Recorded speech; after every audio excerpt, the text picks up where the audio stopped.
Welcome back to another episode of the Daily Flip podcast. I'm your host, Alex, and today we're going to be talking about China's intriguing strategy to disconnect the West and the internet.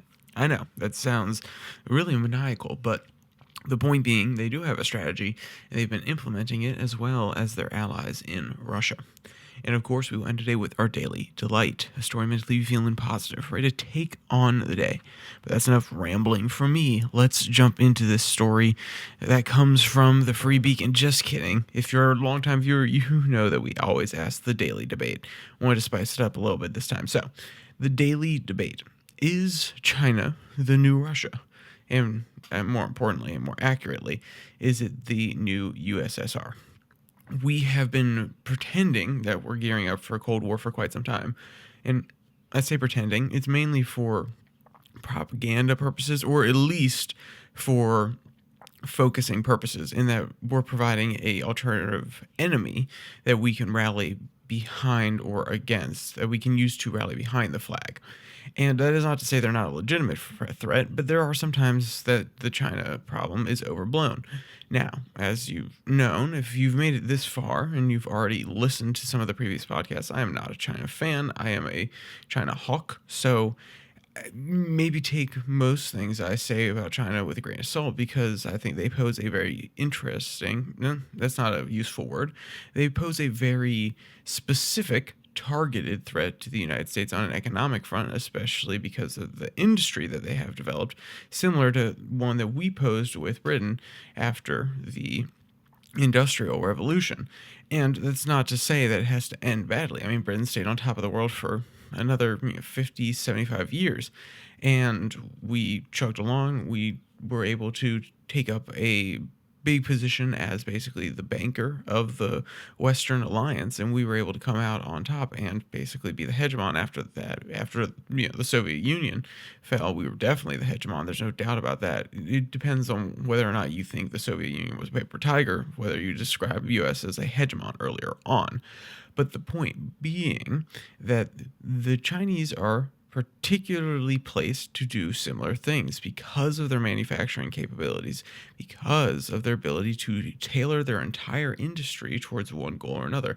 The fact that they even have a lot of domestic industry provides it would be a niche. They have a niche, just like the US used to, which is the ability to turn things around very quickly and produce lots of goods, whether it be tailoring up for military, whether it be tailoring up for any given activity, economic expansion, so on and so forth. And one of these things that they're tailoring up for right now is building out their navy, building out a fleet of I say things because when you hear the word Navy, you probably think large battleships.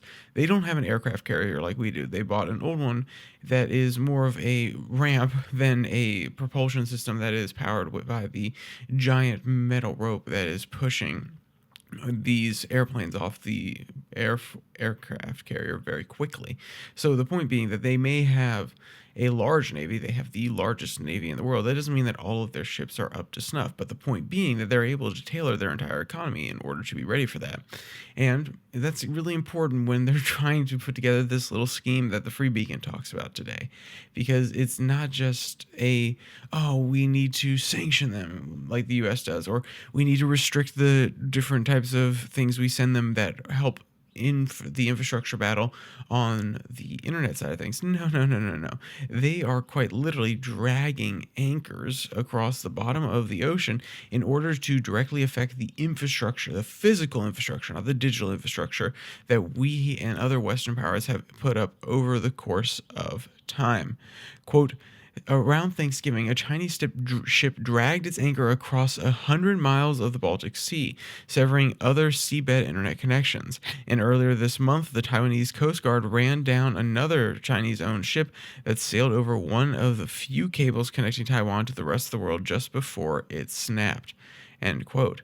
So this is a concerted effort in order to limit the connectivity of anybody who is not a Chinese ally. Then Russia has done the exact same thing. They were accused of doing the same thing in different areas around Europe, essentially.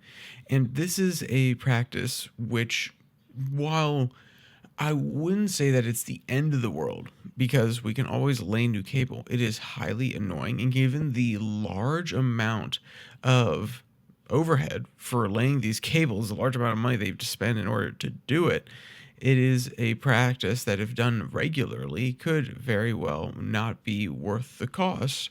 And also, it could probably be lower cost for them to just get a fishing boat, try something really, really heavy and sharp to it on the bottom, and just have it move around and make it seem as though it's a citizen or a normal commercial vessel rather than one that is owned by the Chinese government. So their plan of attack, quote unquote, is very cheap compared to us laying the entire cable. Now, will the West be able to create new cables that have some sort of protection? Sure, that's fair enough. But the point being that they're able to do this cheaply and that they're willing to do it because it's cheap, but also just because they want to interfere in the way that we communicate. Quote, attacking NATO's internet infrastructure is part of China's overall strategy to weaken the United States. Beijing despises NATO and accuses it and the United States of adopting a Cold War mentality. When Xi Jinping and Vladimir Putin announced their, quote, no-limits partnership shortly before Russia invaded Ukraine, they agreed to oppose further enlargement of NATO, as well as the formation of a closed bloc structures and opposing camps in the Asia Pacific region, end quote.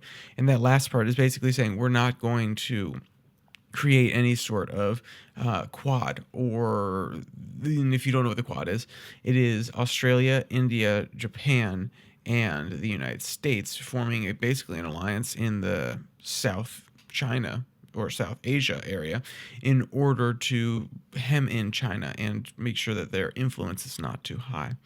So you can see that China's plan, whether or not we agree with it, is at least clever in that it is willing to do practically anything to show the United States weakness, to show that they cannot protect the sea lanes, to show that they cannot protect Taiwan, that they can't protect the internet infrastructure on which the world operates. These are all slight schemes that provide insight into China's strategy, which is one cut at a time. Whether or not you think they're capable of playing the long game, that we've honestly had multiple discussions about this, whether or not they're actually strong enough to play a long game, you cannot deny that they have enough foresight to believe they can play that game and continually cut, continually be annoyance, continually press the allies of the United States and make them question whether or not the United States is the right partner to have moving forward. This is a possible weak point, and we need to continue to watch these sort of things because at the end of the day, and I say at the end of the day a lot, but at the end of the day, China is positioned to enlarge its role on the world stage even more, whether it be in a military sense, whether it be in a naval sense, where once they have more of a deep water navy, they are going to be able to ensure and protect the trade avenues all across the United States, whether it be being the producer of these different products all around the world, whether it be as simply a labor country because of their large population. They are primed to do so many things and be the center of the world conversation. They just have to play their cards right. And we have to play our cards wrong at the same time. It can't just be, oh, China does everything right, they win. The US has to do things wrong. And not protecting this sort of infrastructure, not acknowledging that they are trying to play the long game and trying to mitigate any of the effects of this game that they are playing, it will be our downfall. It will be the problem that we are not necessarily looking forward to, and rightfully so. So, with that said, let's jump over to our daily delight. We like to leave on a positive note. We don't like to leave on menacing notes. And this one today comes from One Green Planet, and it's about a rescue dog who absolutely loves getting in the arms of the person who rescued him. Absolutely adorable. I mean, there's no two words about it. And if you want to see this pupper, but also you want to read the article, or you want to read the other article, all the links are going to be in the description below that like and subscribe button. Also down there, you can find the podcast on Spotify, Pocket Cast, Podvine, as well as the Twitter handle at Your Daily Flip, where I post a link to this video and the international news that comes out on Tuesday and Thursday. That's 6 and 6. So if you follow the Twitter handle, you can find all the links there so you can get back to it directly. So, with all that said, there's only one more thing to say. Stay safe, don't die.